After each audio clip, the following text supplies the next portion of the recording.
Hello everyone. पिछली class में हम लोगों ने टाइम ऑफ फ्लाइट के बारे में देख लिया था, एक्सेलरेशन ड्यू टू ग्रेविटी, और उससे सारे क्वेश्चन देख लिए थे। Time of ascent, time of descent देख लिया था, और फिर उस पर कुछ क्वेश्चन भी बनाया था, ये क्वेश्चन भी बनाया था। ठीक है। अब आज हम लोग projectile motion, uniform circular motion और ग्राफ का स्लोप के बारे में ये तीन टॉपिक पढ़ना है। आज क्या क्या पढ़ना है? प्रोजेक्टाइल, प्रोजेक्टाइल है, और फिर उसके बाद यूनिफॉर्म सर्कुलर मोशन के बारे में थोड़ा सा जानना है, यूनिफॉर्म सर्कुलर मोशन। और क्या जानना है?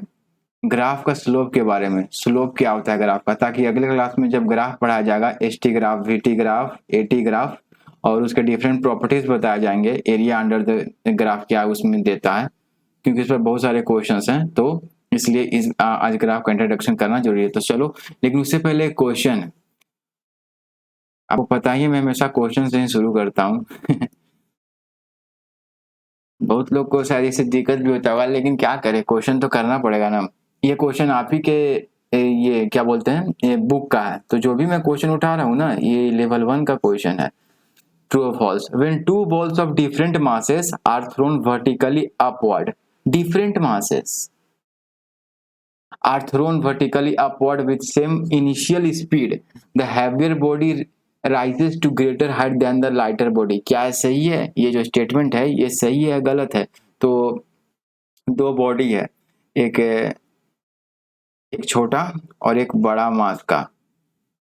ऑफ कोर्स इसी साइज का नहीं, मतलब बड़े वाले का कैपिटल एम और छोटे वाले का स्मॉल एम, दोनों को हमने ऊपर की ओर फेंका, अपवर्ड।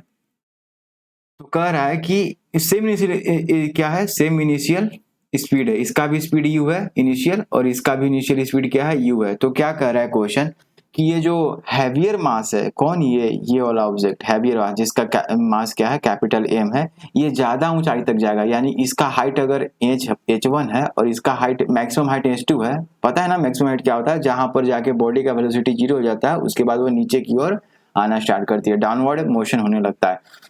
तो क्वेश्चन ये कह रहा है कि ये जो हैवियर मास है, इसका जो मैक्सिमम हाइट है वो ज्यादा होगा H2 से। क्या सही है? ऐसे तो सुनने में जनरल लग रहा है कि हाँ ऐसा ही होगा। क्यों? क्योंकि अमूमन ये कॉमन कंसेप्ट है कि जो अगर कोई भारी ऑब्जेक्ट है उसको मैं किसी स्पीड से फेंकूंगा, और एक उसी स्पीड से मैं किसी उससे हल्के ऑब्जेक्ट को मैं फेंकूंगा ऊपर की तरफ, वर्टिकली अपवर्ड, तो शायद भारी वाला ज्यादा ऊंचा जाए। लेकिन ऐसा नहीं है, ऐसा नहीं होगा। क्यों? क्योंकि हमने जो प्रूफ भी किया था, हमने क्या प्रूफ किया था? जब हमने एक चीज प्रूफ किया था, आपको याद होगा, v square is equal to u square plus 2g proof था। ये थर्ड इक्वेशन ऑफ मोशन है।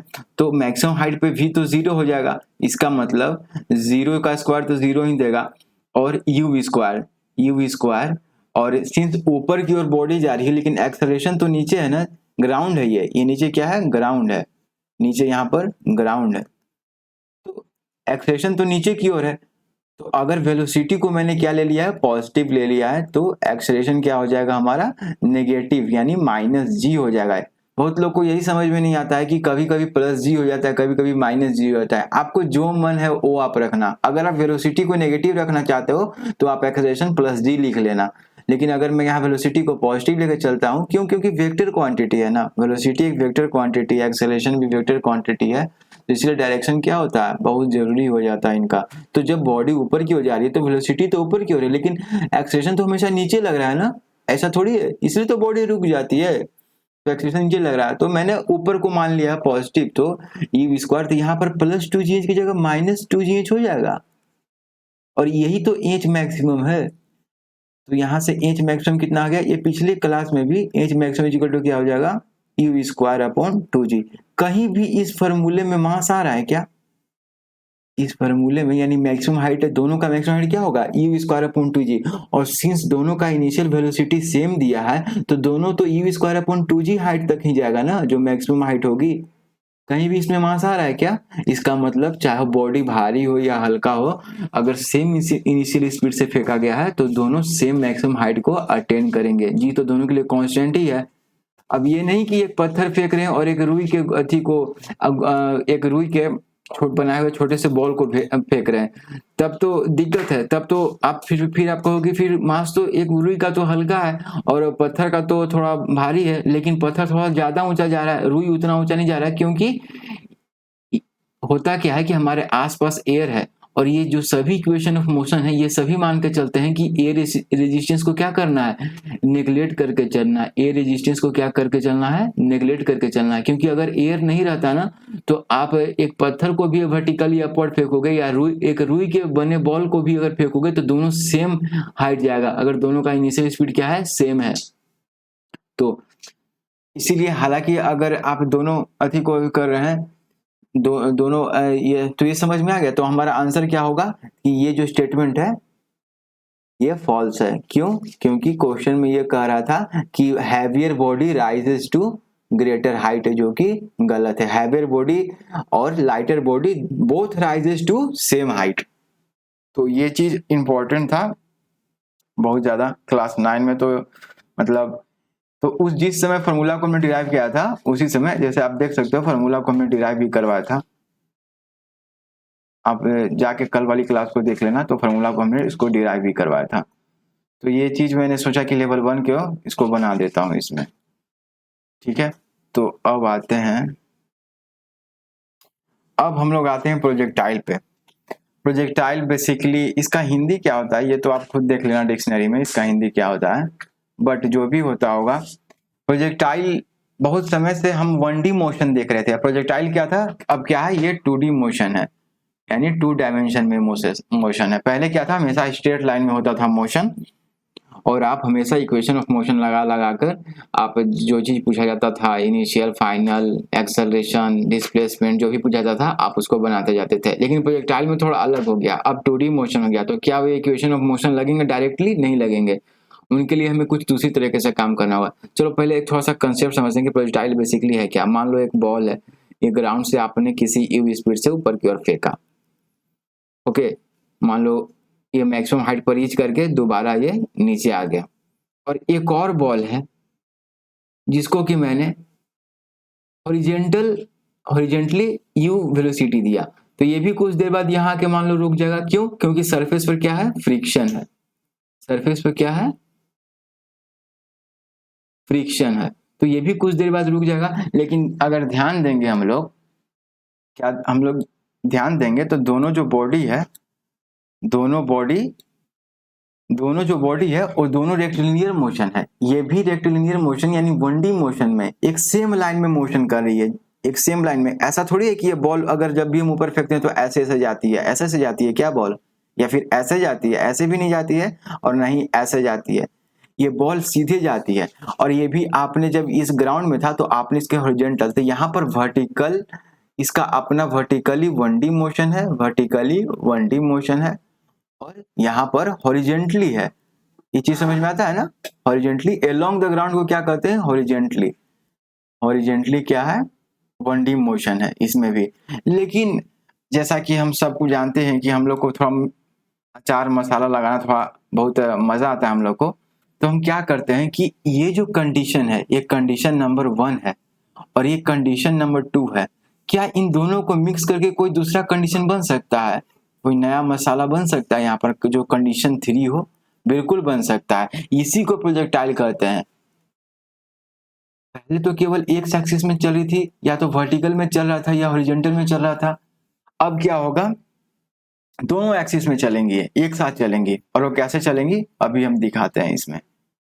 जैसे कि अब अगर आप आगे जाओ, आ, जैसे कि आपने कभी फुटबॉल खेला होगा, तो आप जब भी ग्राउंड पर हो, तो ग्राउंड पर जब भी हो तो जब भी किक मारते हो फुटबॉल को, तो ये कुछ ऐसे अमूमन ऐसे होके जाती है, ओके। तो फुटबॉल को आपने सीधे हॉरिजॉन्टल वेलोसिटी नहीं दिया और ना ही वर्टिकल वेलोसिटी दिया, बट फिर भी ये ऐसे की ओर ये गया, है ना। ये प्रोजेक्टाइल मोशन का एक उदाहरण है। तो जब जब बॉडी जब जा रही है तब तब ये मान लो क्या हो गया, वर्टिकल डायरेक्शन हो गया। इसको हम लोग वाई एक्सिस भी भीतर बार लिखते हैं, क्या लिखते हैं, वाई एक्सिस। और इसको क्या लिखते हैं, ये हमारा हॉरिजॉन्टल डायरेक्शन हो गया, हॉरिजॉन्टल डायरेक्शन। इसको क्या लिखते हैं अमूमन, एक्स एक्सिस, ओके। तो प्रोजेक्टाइल मोशन दोनों का मिश्रण है। अब बॉडी क्या होगा, तो इसीलिए ना तो ये बॉडी पूरी तरह हॉरिजॉन्टल में गई है और ना ही पूरी तरह वर्टिकल में गई है, लेकिन बीचों बीच गई है। यानी कि अगर बॉडी का आप जब देखो ये पाथ है मान लो बॉडी का, तो आप कभी भी मान लो इस समय बॉडी के दो दो क्या है कंपोनेंट है वेलोसिटी के, एक इधर की ओर, एक वाई एक्सिस की ओर और एक एक्स एक्सिस की ओर। हाईएस्ट पॉइंट पर केवल एक ही कंपोनेंट है, किधर की ओर, एक्स एक्सिस की ओर। अब नीचे यहाँ पर भी मान लो ये पॉइंट पर यहाँ पर भी दो कंपोनेंट है वेलोसिटी के, एक इधर है और एक इधर है, तभी तो बीचों बीच जा रही है। ये चीज आप समझ पा रहे हो ये चीज। तो इसी को अब हम थोड़ा सा ग्राफ बनाएंगे और तब आपको एक और उदाहरण देते हैं और तब थोड़ा सा जाते हैं। प्रोजेक्टाइल को हमने थोड़ा सा और अच्छे से बताने की कोशिश करेंगे। एक मिनट,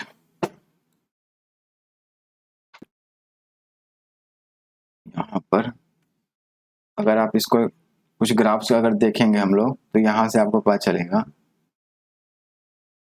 तो जैसे अगर मिसाइल भी कोई फायर किया जाता है, जो आप मिसाइल की सुनते हो, अग्नि मिसाइल हो गया या जो भी तरह तरह की मिसाइल इंडिया में बनती है, अग्नि रेंज के बहुत सारे मिसाइल्स हैं, पृथ्वी मिसाइल हो गया, तो सब का रेंज कैसे निकाला जाता होगा। मिसाइल को जिस तरह फायर किया जाता है तो मिसाइल अपना इस तरह के पाथ को फॉलो करती है।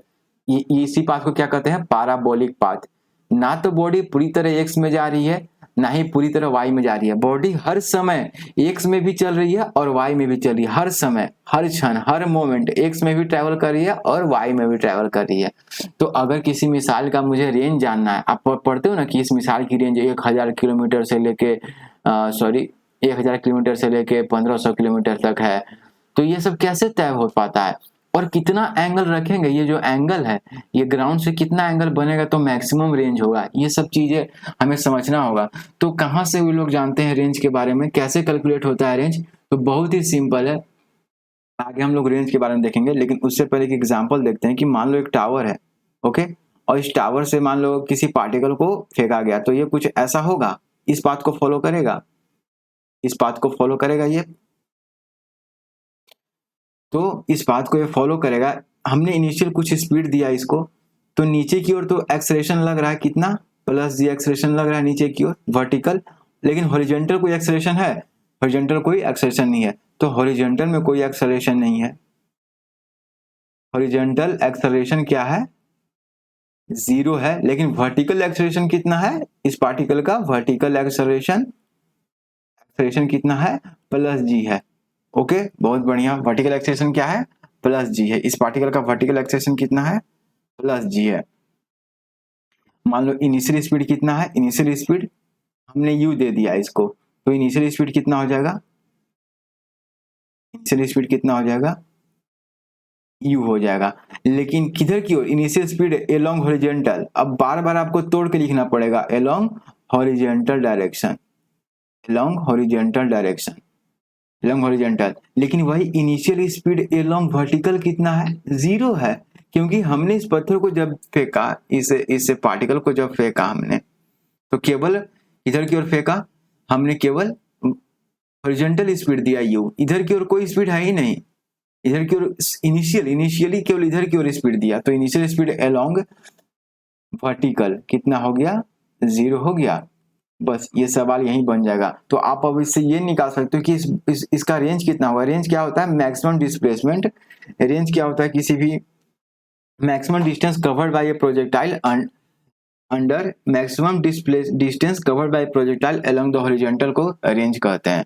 रेंज लिख लेना, maximum distance covered by the projectile along horizontal. तो अगर मुझे इस प्रोजेक्टाइल का रेंज चाहिए तो ध्यान देना, अब मैं क्या करता हूँ, आपको याद है तीनों formula, v is equal to u plus AT, s is equal to UT plus half AT square, okay, और क्या था, v square is equal to u square plus 2s। लेकिन अगर आप अभी भी कहोगे कि नहीं, आपने तो कहा था कि ये चीज तो होगा ही नहीं, क्योंकि अब बॉडी 1D मोशन तो कर नहीं रही है, लेकिन इस इक्वेशन को करते समय आपने कहा था कि 1D मोशन में यूज करना, तो बिल्कुल 1D मोशन में यूज करेंगे।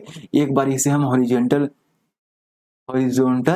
एक्सिस के अलोंग यूज करेंगे, हॉरिजॉन्टल एक्सिस के अलोंग, और एक बार इसे वर्टिकल एक्सिस के अलोंग यूज करेंगे। ये नहीं कि इसी को जस्ट लगा देंगे। अब देखो मैं जो लिखने वाला हूं वहां उस पर ध्यान देना, हॉरिजॉन्टल की ओर, तो मैं v को क्या लिखूंगा, vx क्या है, final speed along x axis, Vx is equal to u x plus a x into t. यहाँ पर एक्स एस क्यों लिखा जा रहा है? क्योंकि अब जो भी इनिशियल वेलोसिटी, फाइनल वेलोसिटी या एक्सेलरेशन है वो एक्स एक्सिस के अलोंग, एक्स यानी हॉरिजॉन्टल एक्सिस के अलोंग है ना, हॉरिजॉन्टल एक्सिस है ऐसे।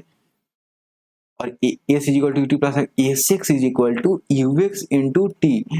अच्छा टी तो दोनों के लिए सेम ही रहेगा ना, वो एक्स वाई को तो समझेगा ही नहीं, तो इसीलिए टी को टी एक्स या टी वाई नहीं लिखते हैं, हाफ ए एक्स इंटू टी स्क्वायर। अभी बताता हूँ इसका यूज कैसे करना है।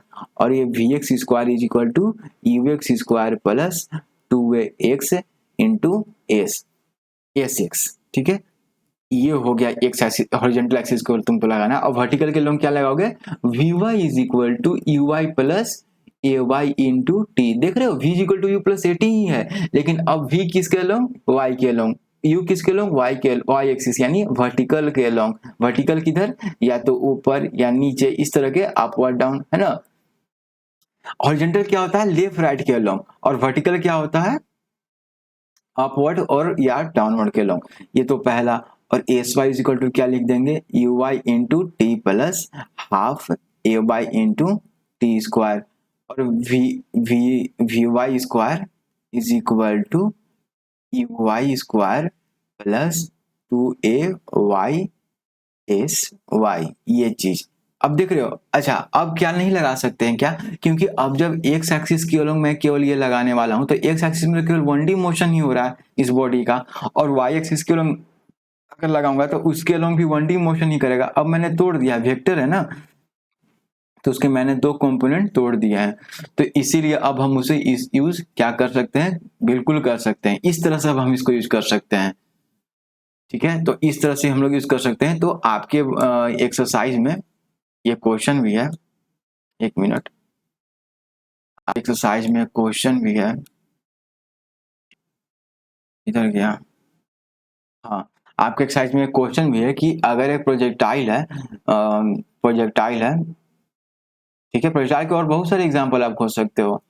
प्रोजेक्टाइल है और इससे यू स्पीड दिया गया है, ओके, इनिशियल स्पीड यू है, और यू का जो स्पीड है वो ग्राउंड से थीटा एंगल बना रहा है, तो इसका मैक्सिमम हाइट कितना होगा? एक ऐसा पॉइंट आएगा ना प्रोजेक्टाइल का जहां पर ये मैक्सिमम होगा, क्योंकि ये यहां से यहां तक गया, फिर उसके बाद फिर ये डाउनवर्ड, यहां से यहां तक की जर्नी, पॉइंट ए से पॉइंट बी तक की जर्नी अपवर्ड की ओर है, और बी से सी की जर्नी डाउनवर्ड की ओर। तो यहाँ पर ए सी ही क्या हो जाता है? रेंज हो जाता है। एसी क्या है? यहाँ पर रेंज है, बीडी रेंज नहीं है, बीडी क्या है? मैक्सिमम हाइट है। बीडी क्या है? मैक्सिमम हाइट है, क्योंकि एसी मैक्सिमम हाइट को अटेन किया है ना, मैक्सिमम हाइट है बीडी। ओके, बीडी क्या है? हमारा मैक्सिमम हाइट है। तो अगर मैं इसको एक ये वाई एक्सिस मान लूं, तो ये क्या हो जाएगा? इधर एक्स एक्सिस, यानी कि इधर की तरफ हॉरिजॉन्टल, इधर की ओर वर्टिकल। तो आपके बुक में लेवल शायद 1 में ही, लेवल 1 में क्वेश्चन नंबर 35 में पूछ रहा था कि मैक्सिमम हाइट क्या होगा इस प्रोजेक्टाइल का। ठीक है, तो मैक्सिमम हाइट निकालना है मुझे, तो मैक्सिमम हाइट निकालने के लिए मुझे ये देखना होगा, और ये जो डिस्प्लेसमेंट है ये किसके लॉन्ग है? वाई एक्सिस के लॉन्ग है, या यूं कहें कि वर्टिकल के लॉन्ग है? वर्टिकल के लॉन्ग है, यानी मुझे कौन कौन से इक्वेशन यूज करने होंगे? इस तरह के इक्वेशन यूज करने होंगे।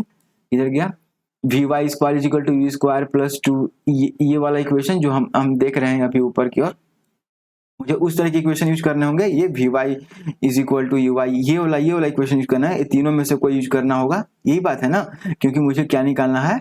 डिस्प्लेसमेंट निकालना है इसके अलोंग वाई एक्सिस। ये चीज फिर से मैं बता रहा हूँ कि ये जो बीडी है ये क्या एक्स एक्सिस के अलोंग है? नहीं ना, ये वाई एक्सिस के अलोंग है ना, ये चीज वाई एक्सिस के अलोंग है ना।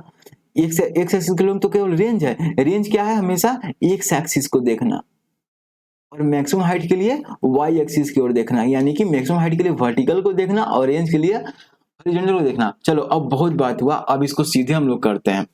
तो एक बात बताओ, आपने क्या पढ़ा था? तो एक चीज और ध्यान दो, मैक्सिमम हाइट पे मैक्सिमम, तो हमारा u x is equal to कितना हो जाएगा? यू कॉस थीटा हो जाएगा, पता है ना, यू कॉस थीटा हो जाएगा u x is equal to. क्यों? क्योंकि आपको पता है ना कि अगर कोई वेक्टर यू है और ये थीटा है, तो वेक्टर का इस साइड के लिए कितना कंपोनेंट होता है? You cos theta. और इस साइड क्यों लोग यू साइन थीटा। अच्छा इसका उल्टा क्यों नहीं, इस साइड यू साइन थीटा क्यों नहीं हुआ और उस साइड यू कॉस थीटा क्यों नहीं हुआ, तो इसको बाद में हम लोग समझेंगे। लेकिन इतना ध्यान देना कि अगर कोई वेक्टर है और जिधर की ओर थीटा दिया हुआ है तो उधर की ओर एक हमारा कॉम्पोनेंट क्या होता है यू कॉस थीटा, और उसके 90 डिग्री पे दूसरा कॉम्पोनेंट क्या होता है यू साइन थीटा। तो ये जो यू है जिस यू से, और ये थीटा है, तो हम क्या लिख सकते हैं, इस साइड के लिए कितना होगा यू cos थीटा, और ये साइड के लिए वेलोसिटी कितना हो जाएगा यू sin थीटा। यानी ux is equal to u cos theta, यानी x एक्सिस की वेलोसिटी कितना हो जाएगा यू cos थीटा, और y एक्सिस की वेलोसिटी कितना हो जाएगा यू sin थीटा। जल्दी से थोड़ा करते हैं। ओके, अब हमें BD निकालना है, यानी BD को चलो h मान लेते हैं, BD निकालना है हमें। और तुम्हें ये भी पता है कि अगर मैं ui देखूं तो हमें u sin थीटा होगा। एक से हमें कोई मतलब नहीं है, लेकिन बस हम हॉरिजॉन्टल कंपोनेंट के लिए ऐसा देख लिए। अच्छा ui u sin थीटा है तो vy इक्वल टू कितना हो जाएगा, vy कहाँ का, वेलोसिटी एट पॉइंट b, यही ना, मुझे यहीं से ही तो को देखना है ना। ये जो ट्रैवल का जो पीरियड है, ये जो पाथ है, यहाँ से यहाँ तक बॉडी गई, तो मुझे यही दिख रहा है ना। तो vy इक्वल टू कितना हो जाएगा 0। क्यों, vy का मतलब क्या है फाइनल वेलोसिटी। कहाँ पर, पॉइंट बी पर y के लोग कोई वेलोसिटी है क्या, नहीं, पॉइंट बी पर केवल x के लोग वेलोसिटी है। ये याद रखना, मैक्सिमम हाइट पे जो वर्टिकल वेलोसिटी होता है वो 0 हो जाता है, और हो क्या जाता है दिख रहा है, केवल यही बचा है ना। अब नीचे आएगा तब आपका y के लोग कॉम्पोनेंट आता जाएगा, लेकिन मैक्सिमम हाइट पे जो वेलोसिटी होता है वर्टिकल के लोग 0 होता है। तो यहाँ पर दिख भी रहा है। तो यहाँ पर अब आगे जब करेंगे हम लोग, तो हमें क्या पता था, s y is equal to क्या लिखेंगे, एस वाई से नहीं, हम इसे चलते हैं, v y square is equal to u y square plus 2a h होता है। अच्छा वी वाई तो 0 है, तो 0 का स्क्वायर 0, और यू वाई कितना है you square sine square theta, यही है ना। अच्छा, और एक्सेलरेशन कितना लेंगे, अगर हमसे कोई पूछेगा कि एक्सेलरेशन कितना होगा, तो ए वाई इक्वल टू कितना हो जाएगा माइनस जी मैं ले लेगा। क्यों, क्योंकि जब बॉडी ऊपर की ओर जा रही है, लेकिन बॉडी तो ऊपर की ओर जा रही है, लेकिन बॉडी यहां से यहां तक जब गई तो कितना इसका वर्टिकल डिस्प्लेसमेंट है BD, लेकिन इसका एक्सेलरेशन किधर की ओर है, नीचे है ना, नीचे है ना जी, नीचे है ना जी, ठीक है, कितना है प्लस जी है नीचे। तो अगर मैंने ui को u sin थीटा ले लिया है जो कि वर्टिकल एक्सिस के अलोंग है, तो मैंने वेलोसिटी को प्लस ले लिया है, तो एक्सेलरेशन क्या हो जाएगा माइनस जी हो जाएगा। लेकिन आप चाहो तो वेलोसिटी को माइनस u sin थीटा भी लिख सकते हो, वैसे केस में एक्सेलरेशन अलोंग वर्टिकल एक्सिस कितना हो जाएगा प्लस जी हो जाएगा, लेकिन मैं माइनस लिया हूँ, ठीक है। तो माइनस 2g h, और h यहाँ पर क्या है मैक्सिमम है, h यहाँ पर यही तो है h ये, तो यहाँ से क्या हो जाएगा अब h max is equal to क्या हो जाएगा u square sine square theta upon 2g। तो अगर किसी भी प्रोजेक्टाइल का मैक्सिमम हाइट निकालना है, तो अगर उसका इनिशियल वेलोसिटी दिया हुआ है, वो थीटा एंगल दिया हुआ है, ठीक है, और जी तो हमें पता ही है, तो हम उसका मैक्सिमम हाइट निकाल सकते हैं उस प्रोजेक्टाइल का। तो इस तरह से आपका क्वेश्चन नंबर 35 भी सॉल्व होता है, आपके बुक में दिया हुआ था। तो अब मैं वहां पर तो नहीं बता पाऊंगा, लेकिन यहाँ पर डायरेक्ट। अच्छा इसका रेंज कितना होगा, तो रेंज क्या होता है guys, range is equal to क्या होता है, अच्छा रेंज, तो रेंज निकालना है, तो आपने ध्यान दिया कि हर समय एक्स एक्सिस के लोग तो एक्सेलरेशन 0 है ना, ठीक है। क्यों, क्योंकि जब भी बॉडी इधर से आपका एक्स एक्सिस इस साइड की ओर कोई फोर्स लग रहा है क्या, इस साइड की ओर कोई फोर्स लग रहा है नहीं ना, फोर्स तो हमेशा नीचे की ओर लग रहा है ना, एक्सेलरेशन तो नीचे की ओर है ना, कितना माइनस जी है, एक्सेलरेशन नीचे की ओर है माइनस जी। लेकिन क्या क्या हॉरिजॉन्टल के लिए कोई एक्सेलरेशन है नहीं, कितना है 0 है एक्सेलरेशन। ओके, तो हॉरिजॉन्टल के लिए एक्सेलरेशन अगर 0 है, तो इसका मतलब ये हुआ, इसका मतलब ये क्या हुआ कि अगर मुझे रेंज निकालना है, और रेंज के लिए हमेशा x की तरफ देखना, तो रेंज यानी कि डिस्प्लेसमेंट यानी एस एक्स निकालना, तो x is equal to u x into t, ध्यान दो, plus half g t square, यही ना, या फिर a लिख लो, लेकिन a x into t square, लेकिन एक्स तो 0 है, तो एक्स एक्स इक्वल टू क्या हो जाएगा, यू एक्स कितना था, यू कॉस थीटा था, यू लिख के मत चला जाना, इंटू टी हो जाएगा, और प्लस प्लस हाफ जी ए एक्स, तो एक्स तो 0 है, तो इस साइड तो 0 हो गया, तो एस यही हमारा क्या रेंज हो गया। लेकिन हमें जो टी तो पता ही नहीं है, तो टी निकालने के लिए क्या करेंगे हम कि v y is equal to u y minus GT लिख देंगे। ये मैं कैसे निकाल रहा हूँ, यहाँ पर के लिए जब बॉडी इनिशियल जो पॉइंट है उससे मैक्सिमम हाइट तक जाएगी तो उसके लिए मैं निकाल रहा हूँ। तो मैक्सिमम हाइट पे फाइनल वेलोसिटी क्या होती है, जो हॉरिजॉन्टल वेलोसिटी क्या होती है, 0 होती है फाइनल मैक्सिमम हाइट पे। और ये यू साइन थीटा है y के लोग माइनस GT। तो T इज इक्वल टू कितना हो गया यहाँ से, you sine theta upon g. यानी कि हमारा जो बॉडी को प्रोजेक्टाइल में क्या होता है गाइस, बॉडी को इनिशियल पॉइंट से मान लो ये इनिशियल पॉइंट ए है, इनिशियल पॉइंट से मैक्सिमम हाइट ये है, मान लो ये मैक्सिमम हाइट है, ये बी तक जाने में कितना समय लगता है, यू साइन थीटा अपॉन जी। और बी से फिर से ग्राउंड पर आने में सी तक कितना समय लगता है, फिर से यू साइन थीटा अपॉन जी ही लगता है। तो टोटल टाइम ऑफ फ्लाइट कितना हो जाएगा, u sine theta upon g plus u sine theta upon g, यानी 2u sine theta upon g लगता है समय। Okay, 2u sine theta upon g लगता है। तो यहां से मैं s x is equal to क्या लिख दूंगा, यू cos थीटा इंटू, अब टोटल टाइम कितना दिया हुआ है यहाँ पर पुट कर दूं, टी की जगह कितना लिख दूं, 2u साइन थीटा, ये खुद से डिराइव जरूर करना, अपॉन जी। कितना हो जाएगा, अगर आप करोगे तो u b square sine 2 theta upon g. कैसे, क्योंकि 2 साइन थीटा cos थीटा क्या होता है, लिख देता हूँ, 2 साइन थीटा cos थीटा बराबर क्या होता है, साइन 2 थीटा होता है। ये ट्रिग्नोमेट्री का एक आइडेंटिटी है, तो इसी का यूज करके मैंने ये लिख दिया। और u भी इंटू यू, तो यू स्क्वायर हो गया ना, तो इसीलिए यहाँ पर क्या लिखा हुआ है, यू स्क्वायर लिखा हुआ है, साइन 2 थीटा अपॉन जी, यही रेंज होता है। तो मैंने रेंज भी निकाल दिया, टाइम ऑफ टोटल टाइम कितना लगता है, 2 साइन थीटा अपॉन जी भी लगता है, मैक्सिमम हाइट भी निकाल दिया। तो आई होप कि प्रोजेक्टाइल, तो प्रोजेक्टाइल का तो किसी भी मिसाइल का अगर ज्यादा से ज्यादा रेंज चाहिए मुझे, किसी भी मिसाइल का अगर ज्यादा से ज्यादा रेंज चाहिए तो उसे कितना थीटा पर छोड़ना पड़ेगा, theta is equal to 45 degree पे।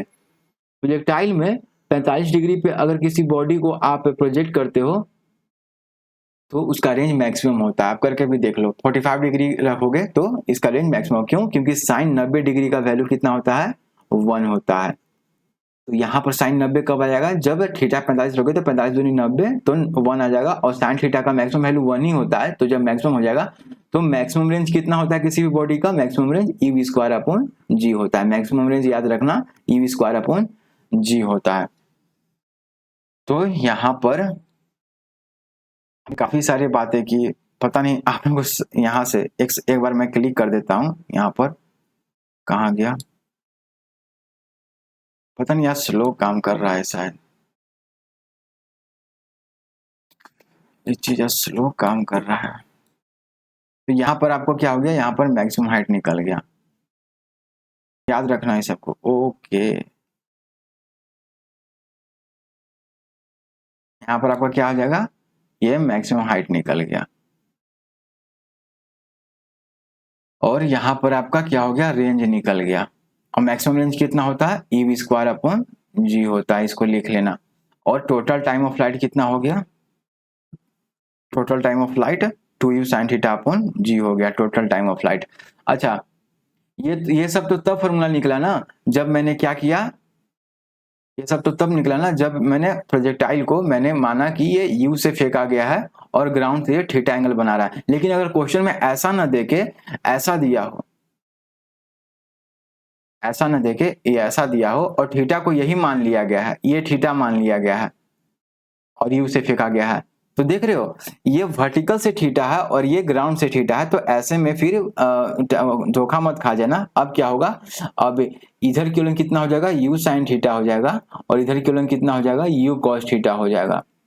तो अब इसके लिए क्या लिखेंगे कि u x is equal to क्या लिखेंगे, यू साइन थीटा लिखेंगे, यानी कि initial velocity along horizontal axis यहाँ पर यू साइन थीटा है, और इसमें initial velocity along vertical axis कितना हो जाएगा, यू cos थीटा, ऐसे केस में। लेकिन इस वाले केस में क्या है कि initial velocity along horizontal axis यानी यू एक्स इक्वल टू क्या है, यू cos थीटा है। देख रहे हो फर्क, देख रहे हो यहाँ और यहाँ initial velocity along vertical axis कितना है, यू sin थीटा है, तो फर्क देख रहे हो। तो ये चीज ध्यान रखना जरूर। अभी बस इतना है देखना कि जिधर थीटा होता है उसके अलोंग जो कंपोनेंट उठता है ना वो cos थीटा आ जाता है उसमें, तो u cos थीटा, और जिसके अलोंग वह थीटा नहीं होता है वो u sin थीटा हो जाता है, इतना समझ लेना। तो चलो एक सवाल बनाते हैं, मेरे ख्याल से काफी एक क्वेश्चन बनाते हैं जल्दी से, प्रोजेक्टाइल पर ही क्वेश्चन। थोड़ा सा बना लेते हैं, 1 मिनट, इसको थोड़ा सा इरेज कर लेता हूँ। तो प्रोजेक्टाइल और कुछ नहीं बल्कि जब बॉडी को आप हॉरिजॉन्टल एक्सिस में 1D में चलते थे तो ठीक था, या फिर बॉडी को वर्टिकली हमने फेंका भी, अपवर्ड अपवर्ड डायरेक्शन में हमने क्या किया, बॉडी को, ठीक है, बॉडी को क्या किया, अपवर्ड डायरेक्शन में फेंका भी, ठीक है। तो बॉडी को अपवर्ड डायरेक्शन में अगर हम फेंकते भी हैं तो हमारे सामने स्क्रीन पर एक सवाल है। अब सिंस हमने प्रोजेक्टाइल मोशन को थोड़ा सा पढ़ा तो हमें इसको जरूर बनाना चाहिए, इस सवाल को। तो चलो इसको सवाल को पहले खुद अटेम्प्ट कर लो थोड़ा सा, ओके। इस सवाल को पहले आप खुद अटेम्प्ट कर लो, उसके बाद हम स्क्रीन को वीडियो को पॉज करके सवाल को खुद पहले आप क्या करो, अटेम्प्ट करना जरूर, और उसके बाद ही इसको क्या करना, इसका सॉल्यूशन देखना, नहीं तो फिर दिक्कत हो जाएगा, फिर आप कुछ नहीं सीख पाओगे इसमें। तो चलो स्टार्ट करते हैं। अ water tank is placed on the top of A building. Water tank, मान लो कोई बिल्डिंग है, वैसे तो मैं बिल्डिंग अच्छे से बना ही नहीं पाता हूँ, और थोड़ा बड़ा बिल्डिंग बनाता हूँ। और ये कोई वाटर टैंक है, होगा वाटर टैंक, ठीक है। ठीक है, इतना किनारे नहीं होगा लेकिन फिर भी मतलब मान लेते हैं इस तरह से बना हुआ है, और ये वाटर टैंक है। तो बिल्डिंग की हाइट कितनी है, 19 मीटर है, ठीक है। और वाटर टैंक की हाइट नहीं दी हुई है, मान लेते हैं वाटर टैंक की हाइट इंच है। ये वाटर टैंक है हमारा, जिसको मैं कलर कर रहा हूँ, ये हमारा क्या है, वाटर टैंक है। इसमें पानी पूरा भर चुका है। अमूमन हम लोग लापरवाह तो होते ही हैं, पानी भर जाता है फिर भी ध्यान नहीं देते हैं, तो पानी क्या होता है, ओवरफ्लो करने लगता है। तो पानी ओवरफ्लो करने लगा, तो पानी क्या होगा, गिरने लगेगा, और पानी की ऐसे ही जाएगी ना, इस तरह से, या फिर अगर पानी का स्पीड ज्यादा होगा तो ऐसे जाएगी,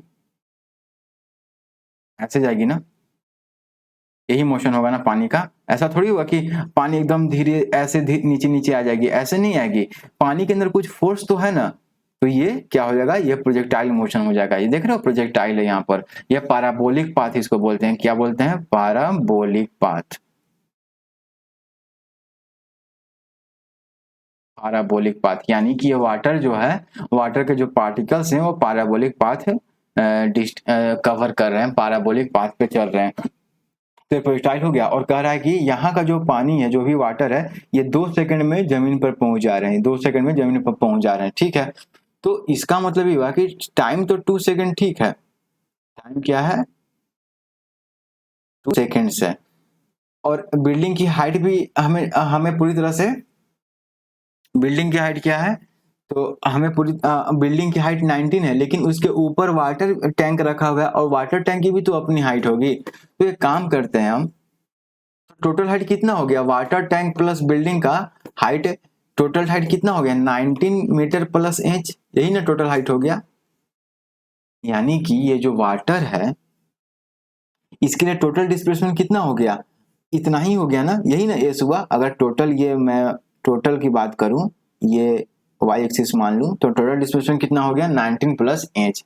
तो आपको याद है ना, s y is equal to क्या था, u y into t plus half a y into t square, ये याद था, ये इक्वेशन ऑफ मोशन की डिस्प्लेसमेंट अलोंग वाई एक्सिस या vertical axis is equal to initial velocity upon in vertical axis into t plus half into acceleration along vertical axis into t square. तो vertical axis तो यही है vertical axis ना, तो इसका मतलब S Y कितना है, 19 प्लस एच है, यानी डिस्प्लेसमेंट अलोंग वाई एक्सिस तो टोटल है ना 19 plus H is equal to, अच्छा initial velocity in y direction कितना है, 0 है, क्योंकि इनिशियल वेलोसिटी, ये तो इनिशियल वेलोसिटी केवल एक्स एक्सिस के अलोंग है ना, इनिशियल वेलोसिटी केवल हॉरिजॉन्टल के अलोंग है।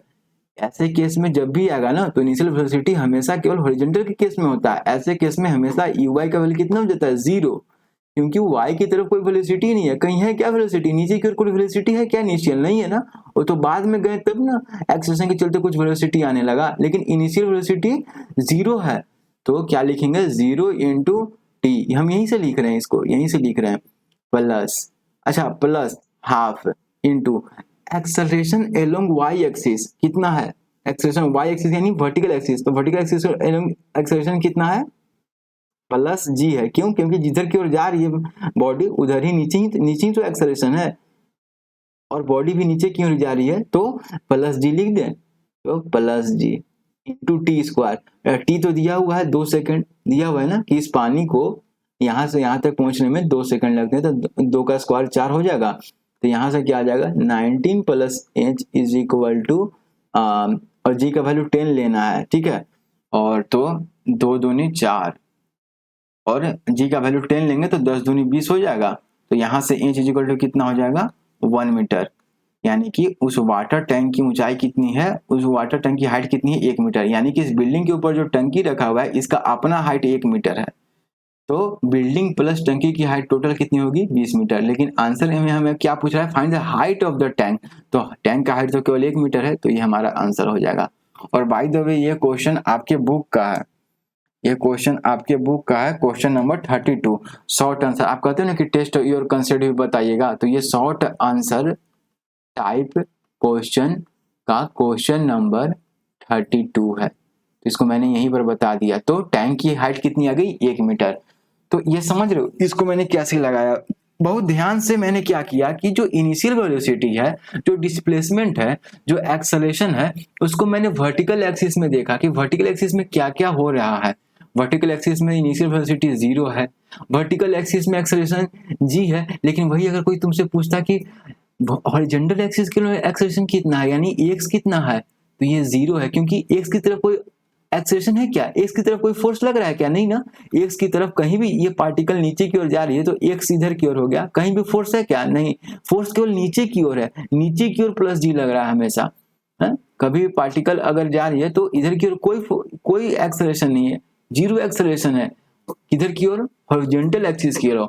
वर्टिकल एक्सिस की ओर एक्सेलरेशन कितना है प्लस जी है, तो एक्स 0 है। अब तो कोई तुमसे पूछता कि यूएक्स कितना है, तो यूएक्स अपना यू कुछ होता, मुझे नहीं पता कितना है, हम इनिशियल निकालने के लिए भी नहीं पूछ रहा, लेकिन कुछ ना कुछ होता।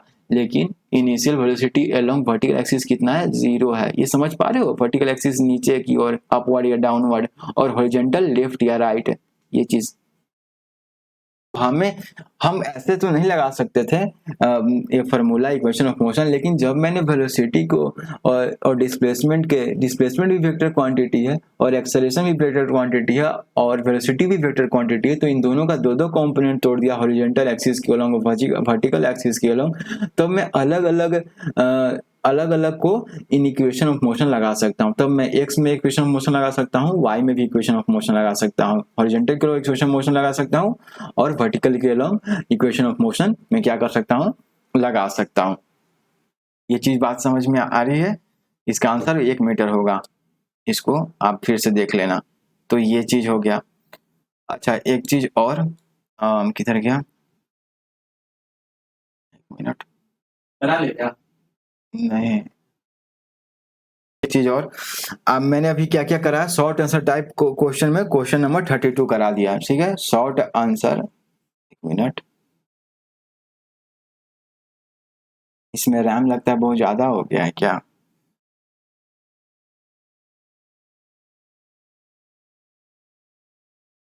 इसमें ना दिक्कत हो जाता है कभी कभी। हाँ, हमने क्या किया, शॉर्ट आंसर टाइप क्वेश्चन में क्वेश्चन नंबर 32 किया, बहुत अच्छा। फिर हमने लेवल 1 के क्वेश्चन नंबर कौन सा बनाया, लेवल 1 के क्वेश्चन नंबर जिसमें मैक्सिमम हाइट निकालना था, क्वेश्चन नंबर हमने कौन सा बनाया था, मैक्सिमम हाइट स्क्वायर 35 बनाया था, क्वेश्चन नंबर 35 बनाया था।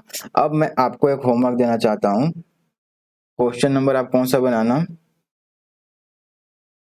From the tower, question number level 2 का क्वेश्चन नंबर, इसको कल डिस्कस करेंगे। लेवल 2 का क्वेश्चन नंबर क्या करना, क्वेश्चन नंबर आप 41 बनाना, ठीक है। ये चीज क्या है, होमवर्क है, ये प्रोजेक्टाइल से ही संबंधित है इसलिए होमवर्क दे रहा हूँ, प्रोजेक्टाइल से ही संबंधित है इसलिए इसको होमवर्क दे रहा हूँ। ओके, अब आते हैं क्या पे, हम यूनिफॉर्म सर्कुलर मोशन पे, यूनिफॉर्म सर्कुलर मोशन बताना था, यूनिफॉर्म तुरंत बता देंगे, uniform circular motion. Circular motion बहुत इंटरेस्टिंग है, जैसे कि एक एक सर्कल है, वैसे तो बढ़िया ड्रॉ नहीं हुआ लेकिन अब ठीक हो गया इसमें ऑटोमेटिक चीज होता है। ये सर्कल है, तो कोई बॉडी अगर उसकी स्पीड यूनिफॉर्म भी है, सर्कल में ध्यान देना बहुत इंपॉर्टेंट है, इसको 2 क्वेश्चन बना दिया और इस तो एक क्वेश्चन को आप कल बना के लाना, इसको कल डिस्कस करेंगे। तो सर्कुलर बॉडी में कोई बॉडी अगर मान लीजिए यू स्पीड से हमेशा जा रही है, ठीक है, हमेशा इसका स्पीड यू ही है, कोई चेंज नहीं हो रहा है, स्पीड वेलोसिटी की नहीं बात कर रहा हूँ, यू है, हर समय यू है, तो क्या हम कह सकते हैं कि स्पीड हमेशा क्या है, स्पीड कांस्टेंट है, स्पीड कांस्टेंट है, क्या इसका वेलोसिटी कांस्टेंट है? Is velocity constant in circular motion? Is velocity constant? अगर स्पीड कांस्टेंट है तो क्या वेलोसिटी भी कांस्टेंट होगा ही होगा? गलत। क्यों? क्योंकि वेलोसिटी एक वेक्टर क्वांटिटी है और डायरेक्शन पर डिपेंड कर रहा है। आप जब भी देखो इस सर्कुलर मोशन में हर समय बॉडी का डायरेक्शन चेंज हो कर रहा है, इस समय यहाँ है, इस समय डायरेक्शन इधर की ओर है, इस समय डायरेक्शन इधर की ओर है, इस समय डायरेक्शन इधर की ओर है, हर समय इधर की ओर है, इस समय डायरेक्शन इधर की ओर है, इस समय डायरेक्शन इधर की ओर है, तो भले मैग्नीट्यूड नहीं बदल रहा है, वेलोसिटी का मैग्नीट्यूड बदल तो नहीं रहा है, वेलोसिटी का मैग्नीट्यूड नहीं बदल रहा है, मैग्नीट्यूड नहीं बदल रहा है, नहीं बदल रहा है, लेकिन डायरेक्शन हर समय बदल रहा है, डायरेक्शन हर पल बदल रहा है, हर पल बदल रहा है। और जब वेलोसिटी का मैग्नीट्यूड नहीं बदला लेकिन डायरेक्शन तो बदल रहा है, इसका मतलब वेलोसिटी क्या है हमारा? कांस्टेंट नहीं है। और जब वेलोसिटी कांस्टेंट नहीं रहता है टाइम के साथ तो क्या होता है आपको पता ही है, क्या होता है जब वेलोसिटी कांस्टेंट नहीं रहता है किसके? टाइम के साथ। जब वेलोसिटी कांस्टेंट नहीं रहता है किसके साथ? टाइम के साथ। तो क्या होता है? वेलोसिटी बदलता है टाइम का, अब टाइम और वेलोसिटी जब टाइम के साथ बदलता है तो उसी को तो एक्सेलरेशन कहते हैं, delta we upon delta T. इसका मतलब कोई ना कोई एक्सेलरेशन होना चाहिए, यही बात है ना। तो अगर मैं ये सर्कल अथी ड्रॉ करता हूँ, ठीक है, तो ये जो सर्कल है इसका मतलब हर समय बॉडी के सेंटर की तरफ एक फोर्स लग रहा है, हर तरफ, हर समय, भले बॉडी का स्पीड यू ही है, कब बदल नहीं रहा है, वेलोसिटी का मैग्नीट्यूड नहीं बदला लेकिन डायरेक्शन बदल रहा है, इसलिए एक्सेलरेशन आ जाएगा। तो फिर वो एक्सेलरेशन कहाँ की ओर है? वो हमेशा सेंटर की ओर है और उस एक्सेलरेशन को सेंट्रीपिटल एक्सेलरेशन कहते हैं, एसी कहते हैं। क्या कहते हैं? सेंट्रीपिटल एक्सेलरेशन कहते हैं। तो सर्कुलर मोशन में स्पीड कांस्टेंट तो रहता है लेकिन वेलोसिटी कांस्टेंट नहीं रहता है, और सर्कुलर मोशन में सेंटर की तरफ एक एक्सेलरेशन लगता है जिसे सेंट्रीपिटल एक्सेलरेशन कहते हैं। सेंट्रीपिटल, स्पेलिंग सही लिख रहा हूँ, चेक कर लेना, सेंट्रीपिटल एक्सेलरेशन होता है। तो ये चीज आप समझना, सेंट्रीपिटल एक्सेलरेशन होता है। अच्छा हाँ, एक चीज और हो सकता है कि उसका स्पीड कांस्टेंट ना रहे, ठीक है, यू अभी यू है, बाद में u1 हो जाए, u2 हो जाए, तो एक और एक्सेलरेशन आ जाएगा, तब दो एक्सेलरेशन हो जाएगा इस पार्टिकल, एक तो रेडियल एक्सेलरेशन हो जाएगा, रेडियल, और एक सेंट्रीपिटल एक्सेलरेशन रहेगा। सेंट्रीपिटल एक्सेलरेशन हमेशा रहेगा, भले बॉडी का स्पीड बदले या न बदले, लेकिन सेंट्रीपिटल एक्सेलरेशन रहेगा। लेकिन अगर बॉडी का स्पीड बदलने लगा, मान लीजिए स्पीड हमेशा तेज होने लगा, अभी स्पीड 10 मीटर पर सेकंड स्क्वायर से सर्कल में जा रहा था, थोड़ी देर बाद 20 में से, थोड़ी देर बाद 30 से, तो एक एक्सेलरेशन क्या हो जाएगा? एक रेडियल एक्सेलरेशन भी हो जाएगा और एक सेंट्रीपिटल एक्सेलरेशन। तो इस दोनों एक्सेलरेशन का रिजल्टेंट कहाँ आएगा? बीच में आएगा, ये है नेट एक्सेलरेशन हो जाएगा। जब आप वेक्टर पढ़ोगे तो इसको समझोगे, लेकिन अभी रेडियल एक्सेलरेशन को हटा दो। क्यों? क्योंकि आप यूनिफॉर्म सर्कुलर मोशन पढ़े हो, और यूनिफॉर्म सर्कुलर मोशन कब होता है? जब बॉडी का स्पीड क्या हो? कांस्टेंट हो। तो यूनिफॉर्म सर्कुलर मोशन के लिए क्या होना चाहिए? बॉडी का स्पीड कांस्टेंट होना चाहिए। लेकिन स्पीड कांस्टेंट होने के बावजूद भी सेंटर की तरफ एक एक्सेलरेशन लगता है जिसे सेंट्रीपिटल एक्सेलरेशन कहते हैं। इसका मतलब यूनिफॉर्म सर्कुलर मोशन में भी एक एक्सेलरेशन होता है बॉडी के पास, जो हमेशा उस सर्कल के सेंटर की तरफ होता है। उसका डायरेक्शन क्या होता है, सेंटर की तरफ होता है, और उसे सेंट्रीपिटल एक्सेलरेशन कहते हैं। इसका मैग्नीट्यूड कितना होता है ये बाद में पढ़ना है, अभी नहीं पढ़ना है, तो इतना ध्यान रखना। तो अगले में हम लोग क्या देखेंगे, स्लोप देखेंगे। और जो होमवर्क दिया था क्वेश्चन नंबर कितना था, क्वेश्चन नंबर 40 क्या था, लेवल 2 का क्वेश्चन नंबर 44 दिया था, उसको बना लेना। और हम लोग ग्राफ को देखेंगे, स्लोप देखेंगे, उसके बाद ग्राफ्स को देखेंगे। सो एक लेक्चर और बच रहा है काइनेमेटिक्स का। So thank you so much guys for watching this, have a great day ahead.